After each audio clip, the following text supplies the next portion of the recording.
새로운 정부가 출범함에 따라서 4차 산업혁명 시대를 선도할 과학기술과 ICT 정책을 어떻게 펼지에 대한 관심도 높아지고 있습니다. 우리의 미래를 좌우할 ICT 분야의 과제를 짚어봤습니다. 조은하 기자입니다.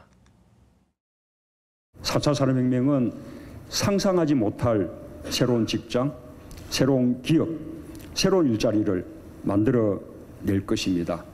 다음 정부는 여러분들이 마음껏 일할 수 있는 환경을 만드는 데 총력을 집중할 것입니다.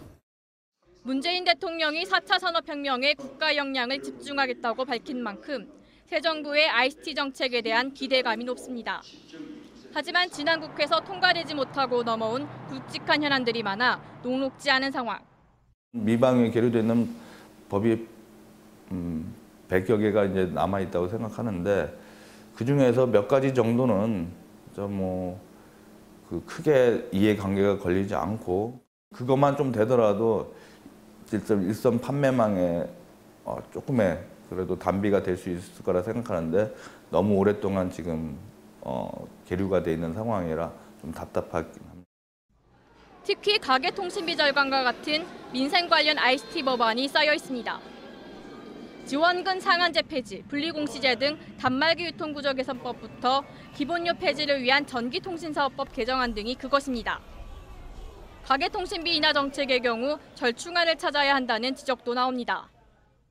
알뜰폰에 대해서 시장 구조를 조금 적극적으로 개편하든지 정책을 보완하든지 해서 알뜰폰이 실질적으로 저소득계층의 어떤 박탈감을 갖지 않으면서 높은 수준의 서비스를 받을 수 있도록. 이 밖에도 새 정부는 4차 산업혁명의 토대가 될 초중학교 소프트웨어 의무 교육을 내실 있게 실시하고 연구개발 투자도 효율화해야 합니다. 새로운 산업에 대한 규제를 풀고 스타트업을 지원하는 것도 중요한 과제. 특히 지난 정부 때 공식 출범한 미래창조과학부의 앞날에 관심이 쏠리고 있습니다. 우선 부처명은 변경이 불가피하다는 게 중론입니다. 박근혜 정부의 슬로건이었던 창조경제와 맥이 닿아 있는 데다 부처의 의미도 불명확하다는 지적이 많기 때문입니다.